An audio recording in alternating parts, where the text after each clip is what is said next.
안녕하십니까. 오늘은 슈드와 제피의 백테스트 결과를 보고 둘을 혼합했을 때 백테스트 결과를 보겠습니다.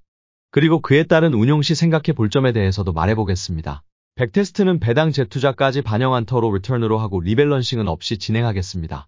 먼저 슈드가 출시된 이후 2012년부터 지금까지 백테스트를 해보면 연평균 성장 12.74%가 나옵니다. 2012년에 만불을 투자했을 시 12년 후인 지금 최종 42,994불이 되어 있습니다. 이제 제피와의 비교를 해야 되는데 제피는 2020년 5월 출시라서 역사가 너무 짧습니다. 그래서 제피의 펀드격인 2019년부터 자료가 있는 제피X를 이용해서 백테스트를 해보겠습니다.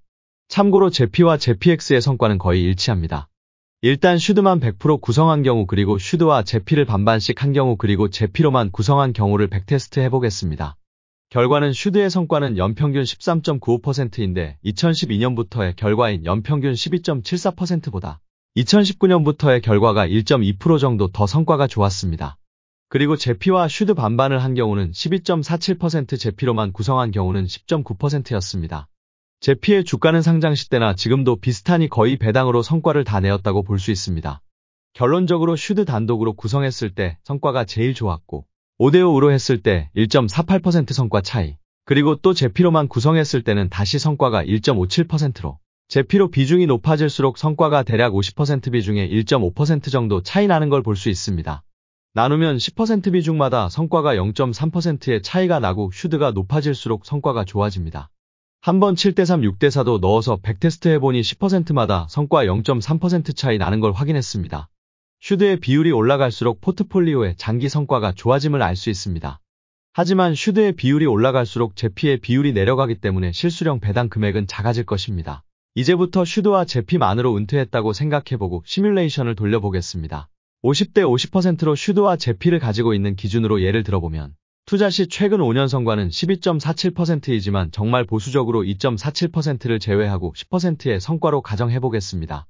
그럼 5억 투자 시 매년 평균 5천만 원이 나오지만 이건 주가 상승과 배당 재투자를 고려한 결과이기 때문에 여기서 4%인 2천만 원은 인출하고 나머지는 다시 배당 투자를 한다고 치면 매년 6%의 총자산 성장을 기대할 수 있습니다.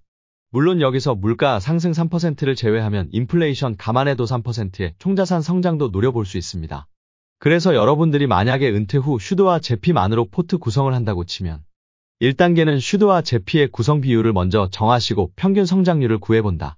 여기서 슈드의 비율이 10% 증가할 때마다 성과는 0.3% 정도 올라가는 대신 배당금은 작아진다고 봅니다.